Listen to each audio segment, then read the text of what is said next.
Hola a todos y bienvenidos a otra lección de PrepMed. En este video vamos a hablar sobre las hemorragias del tercer trimestre. Es un tema importante en la práctica clínica y ginecológica y este se presencia con mucha frecuencia. Además de que incide en muchas patologías que pueden poner en peligro la vida de la madre y el feto. A efectos del concurso MIR han surgido algunas preguntas en años anteriores y es importante adquirir las herramientas para poder orientarse en los posibles casos clínicos. Así que vamos a comenzar.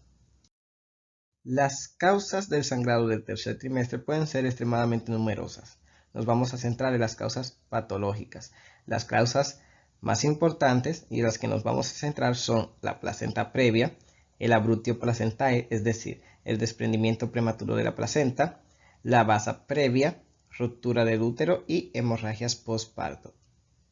Por otro lado, otras causas están más allá del significado de esta lección, que sin embargo se informan en la diapositiva para que estén completas, ya sea las causas sistémicas como alteraciones en la hemostasia y por lo tanto las coagulopatías congénitas, adquiridas, etc. También se citan como posibles causas del sangrado del tercer trimestre las lesiones cérvico-vaginales, varices uterinas, pólipos y verrugas. La placenta previa se define como una condición caracterizada por una implantación anormal de la placenta, con la placenta en contacto con el segmento uterino inferior, o sea, el istmo, que es correspondiente al 1/3 inferior de la cavidad uterina. Es una causa frecuente de sangrado en el tercer trimestre junto con el desprendimiento de la placenta. Entre los factores de riesgo para el desarrollo de un desprendimiento de placenta se menciona sobre todo la sobredistensión uterina, la cual puede estar ligada a diversas causas, y se mencionan las principales: embarazo gemelar, polidriamnios, fibromatosis uterina, especialmente si los leiomiomas son submucosos. También están las malformaciones uterinas. Otros factores de riesgo posibles son la multiparidad, la edad materna avanzada, el hábito tabáquico y la hipertensión crónica, que esto no es factor de riesgo de placenta previa. También hay algunas maniobras, como la maniobra de Christeller, que se menciona aquí porque genera un trauma abdominal mayor y eso causa violencia obstétrica. Entonces, por lo tanto, es desaconsejada por la Organización Mundial de la Salud durante mucho tiempo. El abuso de algunas sustancias puede asociarse con un desprendimiento de la placenta, específicamente el abuso de cocaína.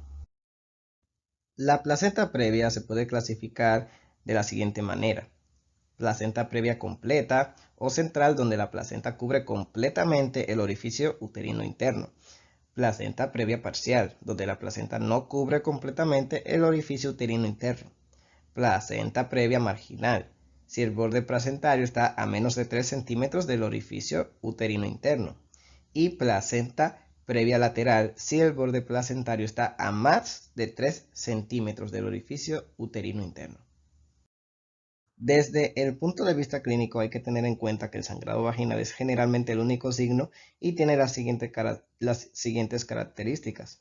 Se presenta en el tercer trimestre, ya a veces solo durante el parto la sangre tiene un color rojo vivo y es un sangrado indoloro y el tono miometral es normal a palpación, lo que significa que el útero tiene una consistencia blanda.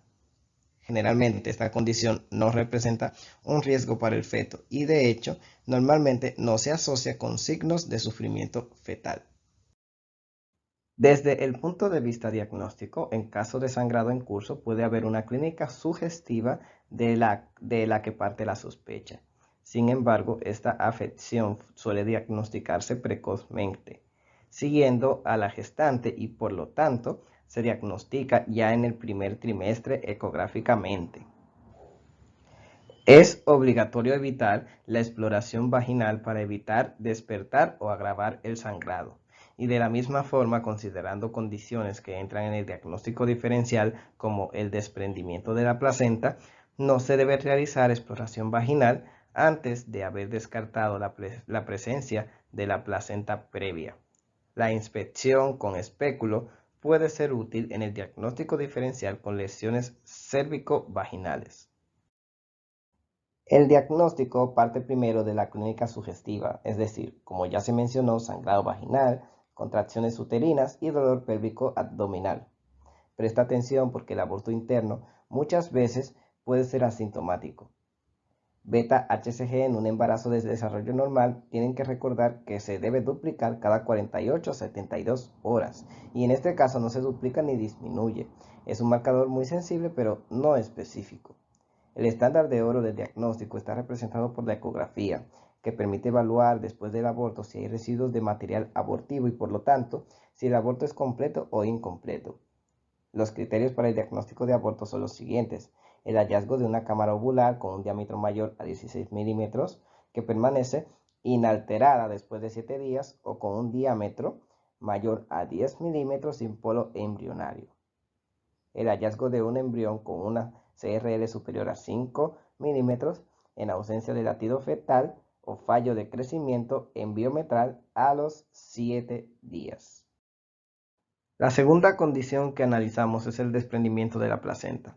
Esta es una condición caracterizada por el desprendimiento intempestivo de una placenta que normalmente se inserta, y esta condición está ligada a una ruptura arteriolar. Es una causa frecuente del sangrado del tercer trimestre junto con la placenta previa.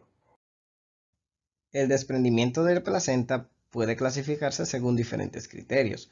Puede clasificarse según un criterio de completitud en parcial, en la que la sangre recogida entre la placenta y la decidua queda contenida en los márgenes placentarios, o total, donde la sangre recolectada entre la placenta y la decidua se abre camino hacia el exterior a través del canal cervical.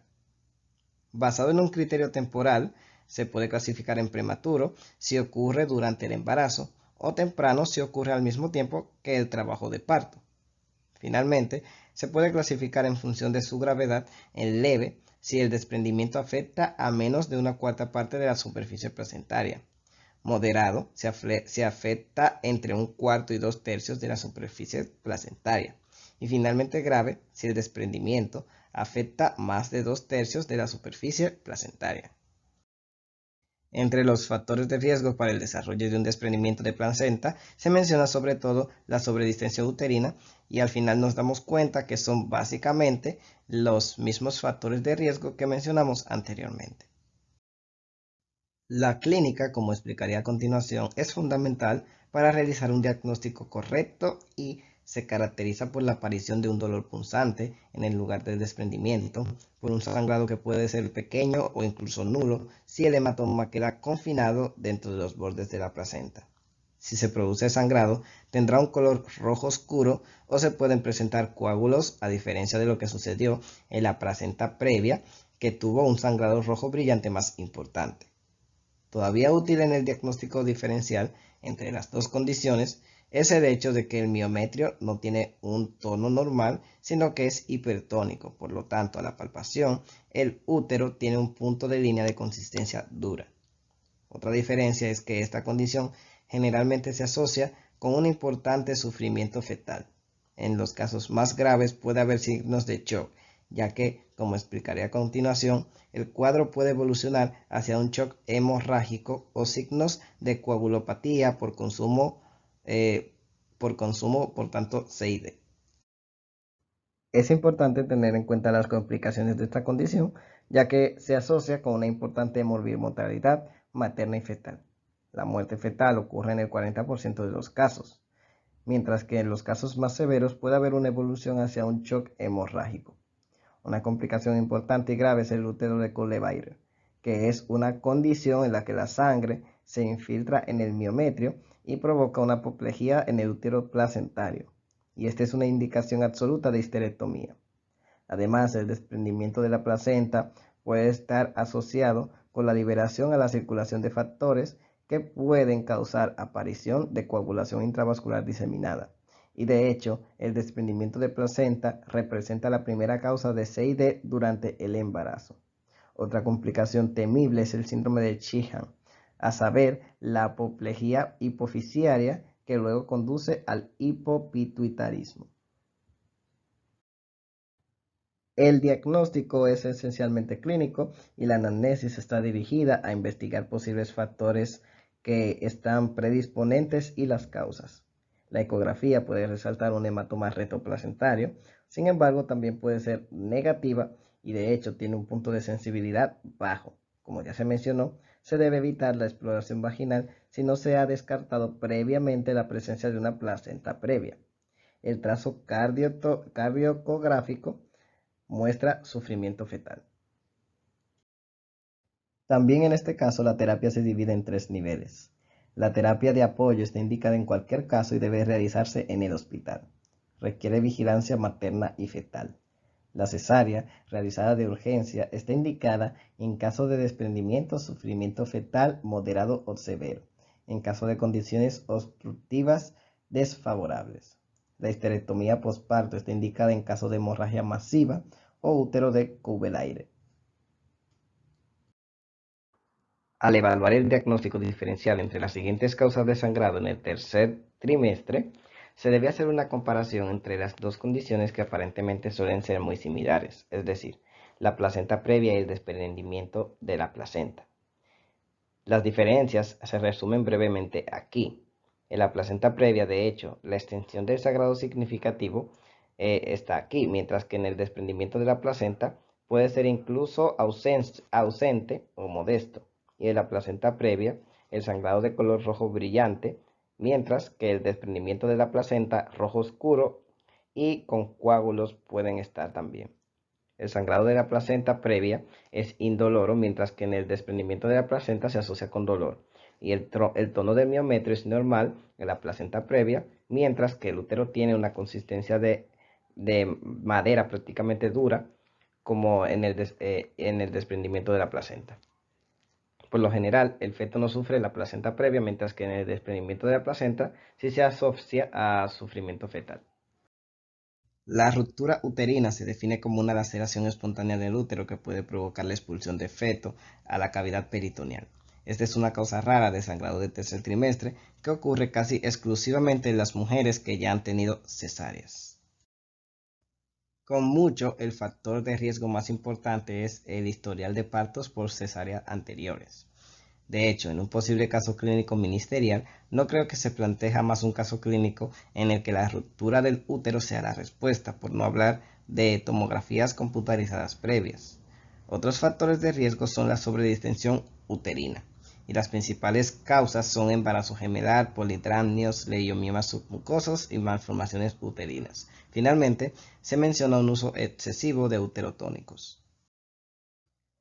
Desde un punto de vista clínico, el cuadro se caracteriza por la aparición de un dolor abdominal intenso y lacerante que aparece de forma súbita y luego se mantiene constante. El sangrado puede ser lo suficientemente grave como para provocar un shock hipovolémico, y esta condición se asocia con sufrimiento fetal y por lo tanto bradicardia y desaceleraciones en el CTG. El diagnóstico parte de la presentación clínica y de una cuidadosa anamnesis, encaminada a investigar los factores de riesgo antes mencionados, pero para su confirmación requiere una exploración laparotómica. El tratamiento consiste en apoyo materno, la realización de una cesárea y una posible histerectomía según la extensión de la lesión y el sangrado. Vasa previa es una complicación obstétrica en la que los vasos sanguíneos fetales, dentro de las membranas, corren cerca o dentro del orificio uterino interno. Cualquier sangrado se origina en el torrente sanguíneo fetal, por lo que generalmente es una condición peligrosa para el feto como para la madre.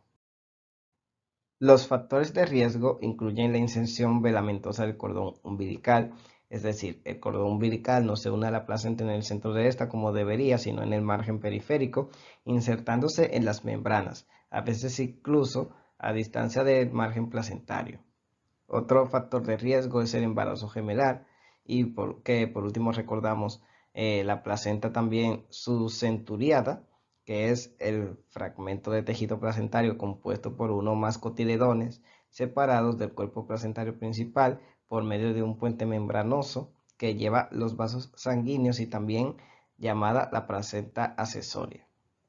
Desde el punto de vista clínico, el sangrado típicamente ocurre en el momento de la ruptura de membranas y se presenta con la siguiente tríada: ruptura de membranas, sangrado indoloro y sufrimiento fetal. El diagnóstico generalmente es clínico. Muy raramente la condición puede ser evidenciada por ultrasonido o más frecuentemente por ecodoppler, que resalta la presencia del flujo sanguíneo cerca del orificio uterino interno o que cruza el orificio uterino interno. Desafortunadamente, no siempre es posible hacer un diagnóstico ante-mortem y por lo tanto el diagnóstico se realizará mediante el examen de la placenta y las membranas posteriormente. El único tratamiento posible es una cesárea urgente. Un capítulo de suma importancia lo que representan las hemorragias posparto, ya que representan la primera causa de muerte materna. La hemorragia posparto se define como una pérdida de sangre superior a 500 mililitros de parto vaginal y superior a 1000 mililitros en parto por cesárea. Puede clasificarse como precoz o primaria si se produce dentro de las primeras 24 horas desde el parto, o secundaria tardía si se produce más allá del evento de las 24 horas, pero dentro de las 6 semanas desde el parto. En esta diapositiva se muestran los factores de riesgo y las causas de la hemorragia posparto. No creo que sea de fundamental importancia aprenderlos todos, pero bueno al menos encuadrarlo en grupos que reconozcan una etiopatogenia común. Estos 4 grupos se designan como el acrónimo de las 4 TS, que designan tono, traumatismo, tejido y trombina. El tono se refiere a una hipotonía franca o la incapacidad de realizar contracciones efectivas. De hecho, la hemostasia que ocurre en el posparto es principalmente una hemostasia mecánica. La mayoría de las causas de hemorragia posparto se describen en este grupo. Entre las principales se encuentran la sobredistensión uterina, la leiomiomatosis, el uso excesivo de antiespasmódicos y analgésicos, las complicaciones maternas como la vejez, obesidad, etnia asiática y la procreación médicamente asistida, especialmente si es heteróloga.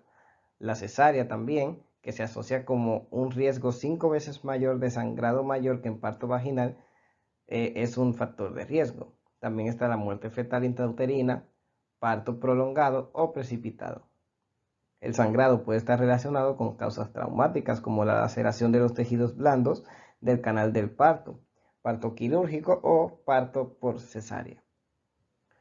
Entonces, esto designa una retención, una alteración placentaria y esto explica la causa más frecuente de una hemorragia tardía. Citamos retención de material placentario. Recuerda que la placenta previa está en este. Entonces aprovecho para recordarles que se dice placenta previa, la condición en la que el órgano se adhiere al miometrio. Clínicamente, la condición se caracteriza por la persistencia de abundantes losis en sangre, aunque es absolutamente normal que en los primeros 2 a 4 días, antes de que los losis se vuelvan serosos y densos, sean sangre. A la palpación, el útero está subcomprometido, blando y grande, y puede ocurrir una metrorragia franca. El diagnóstico es principalmente clínico y el ultrasonido le permite estudiar la cavidad uterina y la presencia de cualquier residuo de tejido. El hemograma es útil para la vigilancia materna. Todas las principales guías internacionales coinciden en la necesidad de realizar profilaxis mediante la administración de oxitocina, administrada a 10 unidades por minuto en bolo IV. La implementación de esta intervención permitió reducir en un 40% la ocurrencia de hemorragias en el parto. La terapia se basa sobre todo en la ejecución del masaje bimanual del útero, que sirve sobre todo para favorecer la placenta. Oye, la terapia médica de primera línea consiste en la administración de medicamentos de segunda elección que son ergonometrina o más raramente signometrina, mientras que las prostaglandinas son un fármaco de tercera elección. El ácido tranexámico está indicado ante la sospecha de una causa traumática del sangrado. Sin embargo, si la terapia médica no es suficiente, se pueden pasar a maniobras intervencionistas como el taponamiento uterovaginal con Colk balloon o la embolización de las arterias uterinas o ilíaca interna de forma bilateral. La terapia quirúrgica consiste en las suturas hemostáticas, como la sutura de Behçet o la histerectomía total o subtotal, que es la última opción. Evaluando el diagnóstico diferencial entre las causas del primer trimestre, se recuerda brevemente la siguiente coma que la placenta previa, la paciente presenta un sangrado indoloro de color rojo brillante, que en el abruptio placental el sangrado también puede ser modesto o ausente y que si está presente tiene el color rojo oscuro. Se asocia con dolor punzante en el sitio de desprendimiento. La rotura del útero se asocia con sangrado y dolor abdominal intenso, repentino y continuo. No hay dolor en el sangrado de basa previa y eso ocurre sincrónicamente con la ruptura de las membranas. Al examen físico, el tono miometrial es normal en la placenta previa, aumentado en el desprendimiento de la placenta, mientras que en la ruptura del útero hay pérdida de posicionamiento de las partes fetales. Nada de importancia en la basa previa. Con referencia al diagnóstico, esencialmente ecográfico y precoz en la placenta previa, la clínica orienta en el curso de sangrado en curso y el diagnóstico de desprendimiento de placenta es sustancialmente clínico, mientras que la ecografía puede ser falsamente negativa. En el curso de rotura del útero, la sospecha clínica debe confirmarse mediante una laparotomía exploratoria y se observa sufrimiento fetal en la CTG. La basa previa es una condición que rara vez se diagnostica antes del análisis de la membrana. El flujo de sangre se puede ver cerca o a través de un orificio uterino dentro del ecodoppler muy raramente. La condición que no se asocia con sufrimiento fetal es la placenta previa, mientras que la basa previa se debe notar el sustancial bienestar materno. En todos los casos, se requiere una rápida finalización del parto por cesárea y esta cirugía debe realizarse por laparotomía en la ruptura del útero, a la que generalmente seguirá una histerectomía. En esta diapositiva les dejo una sugerente infografía que resume, dividiendo en dolorosas las izquierdas y las no dolorosas las dos de la derecha, las causas de sangrado del tercer trimestre.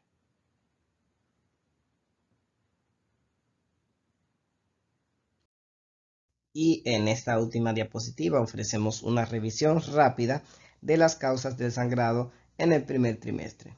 Los detalles se tratan en la lección anterior, es decir, el sangrado del primer trimestre. Las tres principales causas son el aborto espontáneo, la enfermedad trofoblástica gestacional y el embarazo extrauterino. El aborto espontáneo generalmente se presenta con sangrado vaginal, contracciones uterinas y dolor pélvico que puede estar ausente en el puerto uterino. Sin embargo, la enfermedad trofoblástica gestacional también se caracteriza típicamente por sangrado vaginal y síntomas sistémicos que están relacionados con niveles elevados de beta-HCG. También hay hiperémesis y también hay preeclampsia. Un embarazo ectópico se caracteriza por un sangrado vaginal y frecuentemente por un dolor abdominal. Al examen físico, el cuello uterino estará cerrado en la amenaza de aborto y estará abierto en el aborto en curso. En la enfermedad del trofoblástica gestacional, el útero estará agrandado y se van a poder observar una masa dolorosa del sitio anexial en la presencia de un tamaño reducido en el útero. Con referencia al diagnóstico en aborto espontáneo, se mide la beta-HCG, la cual muestra un patrón anormal que no aumenta ni disminuye, y la ecografía, la cual representa el estándar de oro diagnóstico. En el GTD, la beta-HCG está muy alta. En la ecografía se observa una lesión con aspecto de tormenta de nieve e histológicamente se puede hacer un diagnóstico de certeza al distinguir las diferentes formas de GTD con la clasificación o la caracterización molecular del P57 y P53. Incluso en el embarazo ectópico, la beta-HCG tiene un patrón de crecimiento anormal y la ecografía es el estándar de oro para el diagnóstico. En referencia al tratamiento del aborto espontáneo, ante la amenaza de aborto, se mantiene una actitud de espera y se administra terapia con progestágenos. Se puede indicar misoprostol antes de las 12 semanas y luego de las cuales es necesario el legrado. En el GTD el tratamiento está representado por la revisión de la cavidad uterina mediante la administración de metrotexato en caso de metástasis de coriocarcinoma con persistencia de niveles elevados de la beta-HCG después de que la cirugía no haya logrado controlar el sangrado, mientras que la histerectomía se reserva para mujeres en perimenopausia.